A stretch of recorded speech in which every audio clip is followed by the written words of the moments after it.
ભગવાનની કથા વાર્તા કીર્તન બીજામાં આસક્તિ હોય તો એને પણ ગમે એટલું શરીરની અંદર આવું દુઃખ હોય તો પણ ઉભો થઈને જાય. મહારાજ વચનામૃતમાં પણ વાત લખી છે કે ભગવાનના સ્વરૂપમાં કથા વાર્તા કીર્તન સત્સંગમાં જેને આસક્તિ છે, અગર એમાં જે પ્રીતિ છે કે એની જેને ઈચ્છા વર્તે છે એને આ બધું મુકતા વાર નથી લાગતી.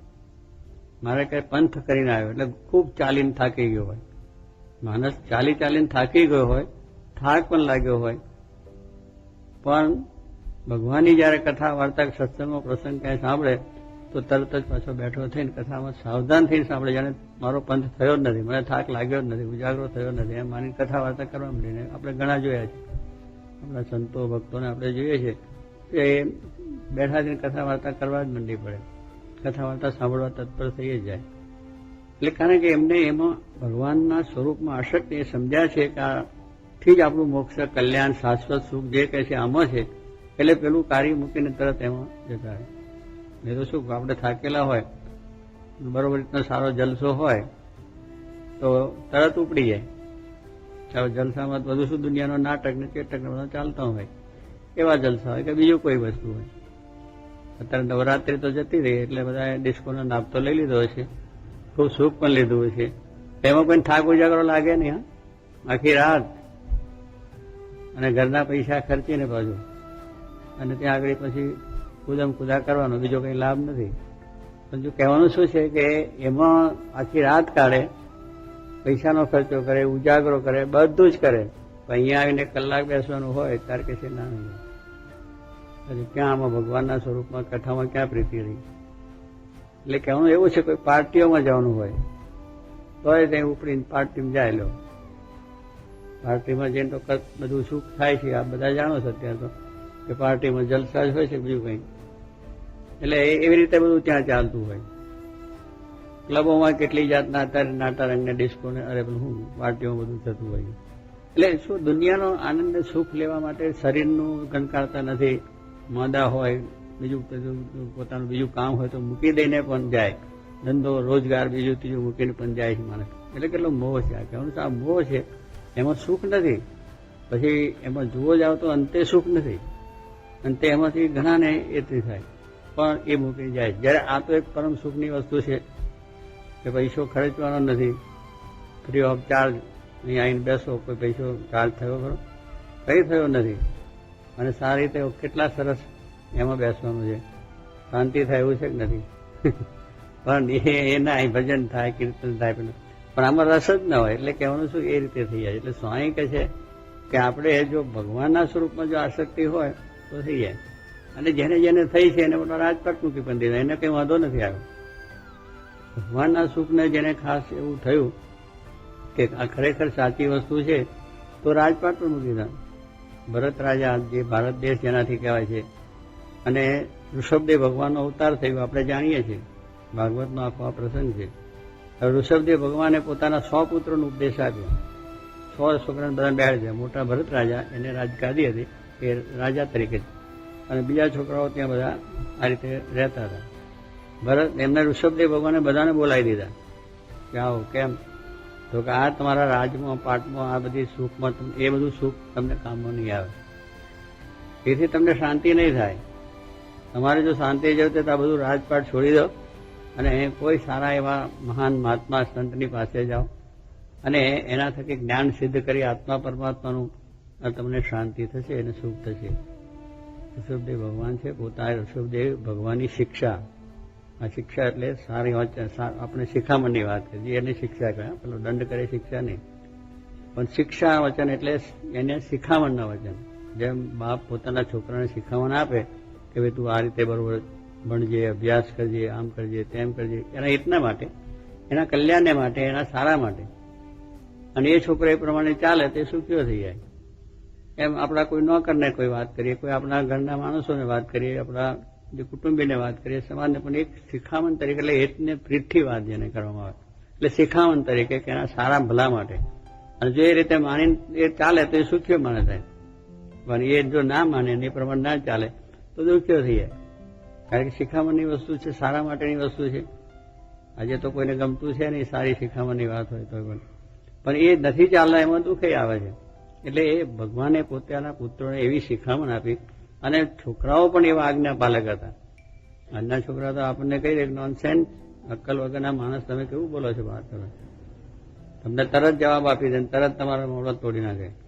આપણી સંસ્કૃતિ આ હતી કે બાપની જે આજ્ઞા છે, બાપની જે શિખામણ છે, વડીલોની જે આજ્ઞા, વડીલોની શિખામણ છે એ આપણે માન્ય થાય અને એ પ્રમાણે આપણે ચાલીએ તો સુખ શાંતિ થાય. એ બધી આપણી આ બધી ભારતીય સંસ્કૃતિ છે.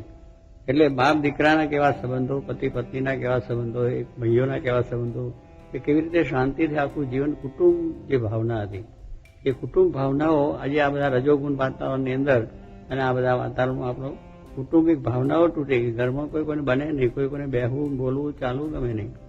એટલે બધું કહેવાનું એવું થયું. એટલે જો આપણે આ બધા પ્રસંગોની અંદરથી જઈએ તો એ રીતે તો બાપે કહ્યું તો બધા છોકરાઓ તૈયાર થઈ ગયા. રાજ પોતાનું મૂકી દીધું. ભરત રાજાએ રાજ મૂકવું કેટલું કઠણ છે. અત્યારે સત્સંગ કરવા હોય તો આપણને કઠણ પડે ઘરેથી. સ્વામી અત્યારે ટાઈમ નથી, તમે વાત કરો એ રવા દે, અત્યારે ટાઈમ નથી. એ ઘરથી અહીંયા આવીને કલાક જ સાંભળીને પાછા ઘરે જવાનું છે તોય પણ આપણને કઠણ પડે. મને તો લાગ્યું બરોબર છે, મારા બાપુજી કહે છે સાચી વાત છે. અને મૂકીને ચાલ્યા ગયા બધા. જંગલમાં જઈને, હિમાલયમાં જઈને તપ કર્યું અને બધી વાત આગળ છે ભરત રાજાની. પણ કહેવાનું શું છે કે તે એમનો ત્યાગ કરી દીધો. એને સમજાયું કે વાત કે આમાં રાજમાં સુખ નથી. મારા બાપ કહે છે સાચી વાત છે, મૂકીને ગયા અને આખું વાક્યને આપણે છે. ગોપીચંદ રાજાએ પણ રાજ મૂકી દીધો. ગોપીચંદ રાજા છે એને પણ આ પ્રમાણે મનમાં એકદમ આ જ્ઞાન થયું, સમજણ થઈ તો મૂકી દીધું રાજ. એ પોતે એ પ્રમાણે એના માતા છે એમ ઝરૂખા બેઠા હતા, નીચે સ્નાન કરતો હતો અને સ્નાન કરતા એની માતાને આની કાયા, એની સુંદરતા જોઈ અને દાસ દાસીઓને સ્નાન કરાવે છે એ જોઈને એના મનમાં જરા આંસુ આવી ગયા અને એકદમ એના આંખમાંથી આંસુ પડ્યા, પેલાના ઉપર પડ્યા, નાતો તેમાં. એટલે જરા ઊંચું જોયું, મારી માતાને આમ દુઃખ છે. એટલે ઉપર જઈને વાત કરી તમને શાથી દુઃખ છે, તમને કોઈ મારા નોકર ચાકર, મારા પ્રાણી કે કોઈ બીજાએ તમને કંઈ દુઃખ આપ્યું, કંઈ મુશ્કેલી હોય, તમારું કંઈ રખાયું ના આવે, બીજું રીતે તમે કહો, શા માટે રોવો છો? સારું, તમે જે કહો હું તમને કરવા તૈયાર છું. એટલે કે ભાઈ મને કાંઈ દુઃખ નથી, બધું જ મને બધું સાચે છે. દાસીઓ, નોકર ચાકર, ખાવા પીવામાં કોઈ મારી તકલીફ જરા પણ નથી. તકલીફમાં એ વિચાર મને આવ્યો એટલા માટે મને આંસુ. તારા બાપની પણ આવી સારી કાયા નહીં, એકદમ કંચનભાઈ કાયા, સુંદર રૂપાળા, સારું સુંદર રાજબાટ બધું કરતા હતા. એ પણ રાખમાં રોડાઈ ગયા. એ આ બધું મૂકીને ચાલ્યા ગયા અને કશું લઈ નથી ગયા. અને તું પણ આ રીતે આ જલસા કરે છે, તનાવ છે, તું છે, રાણીઓ, દાસીઓ, ફલાણું દીકરું, તારી પણ રાખમાં રોડાઈ છે અને તારા આત્માનું રહી છે. જે તું કરવા મનુષ્ય શરીર ભગવાને આપ્યું છે એ મનુષ્ય શરીર ખાવા પીવા અને મોજશોખ માટે, અસરો માટે નથી, આત્માના કલ્યાણ માટે છે. કે આપણા આત્માનું કેમ કલ્યાણ થાય, જન્મ રહિત કેમ થાય, એને માટે ભગવાને આપ્યું. માટે એ સાધના કરતો એ રસ્તો થોડોક તું લે તો તારું કલ્યાણ થશે, સારું થશે. અને ત્યાંથી તરત જ મૂકી દીધું, રાજ જ મૂકી દીધું, ઉપડી જ ગયા. એને એમ ના થયું કે મારા પછીનો મારી પેલી ગાદીનું શું થશે, કે આ મારા પછીનો વંશનું શું થશે. એવું આપણે તો વંશનું થાય કે મારો છોકરો સાધુ થાય છે, વંશનું શું થાય? અરે વંશના કરતા ભજન કરે છે કેટલા લોકો ભગવાન બજાવે છે. પણ આપણે એમ થાય કે મારો છોકરો શેઠિયો થાય, સૌકાર થાય, મોટો બાદશાહ થાય, વડોપ્રધાન થાય, રાષ્ટ્રપતિ થાય, ફલાણું થાય. એ બધી ભાવનાઓ આપણે છે. પણ એક સારામાં સારો આદર્શ લોકોની સેવા કરે ને લોકોનું શ્રેય થાય એવી રીતની વાતમાં આપણે ઓછું વિચાર આવે. એટલે એ વસ્તુ છે કે આ રીતે આપણા લોકોના આશ્ચર્ય માટે એ લોકોએ રાજપાટ પણ મૂકી દીધું. એટલે શું કે એને સમજાયું કે આ વસ્તુ બરોબર નથી, એટલે એને મૂકતા વાર ના લાગી. એટલે મારું કહું છું કે આપણે જો સમજીએ કે આવો સત્સંગ રાત દિવસ આપણે કરીએ છીએ, રાત દિવસ સાંભળીએ છીએ, તો એ જો આપણી વૃત્તિઓ જે જોઈએ એટલી પાછી વળતી નથી. જ્યારે કંઈક બીજું જોઈએ તો લલચાઈ જાય, એના તરફ આપણે દોરાઈએ. ના જ દોરાવાય, જવાય જ નહીં, થાય જ નહીં, કાંઈ નહીં. કામ ધંધો, વ્યવસાય બધું જ કરો, પણ જે ઇન્દ્રિયોના આહાર છે, ઇન્દ્રિયોને જે જોવાનું, ખાવાનું, પીવાનું, ભોગવવાનું, બીજું ત્રીજું, એની અંદર આપણી વૃત્તિ ક્યાંય ના જોઈ ત્યારે આપણો સત્સંગ સાચો થયો કહેવાય.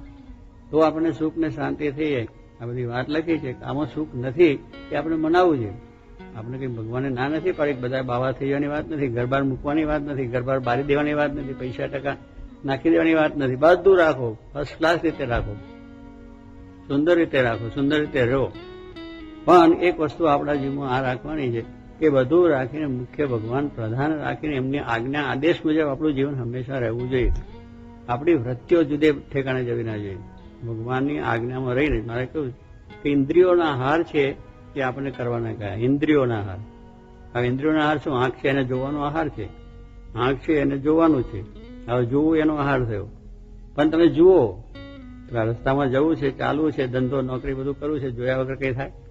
જોવું જ પડે ને. મોટર અથડાય ને, કાં એક્સિડન્ટ થાય, કાં તો અકસ્માત થઈ જાય, તો જોઈને ચાલવાનું.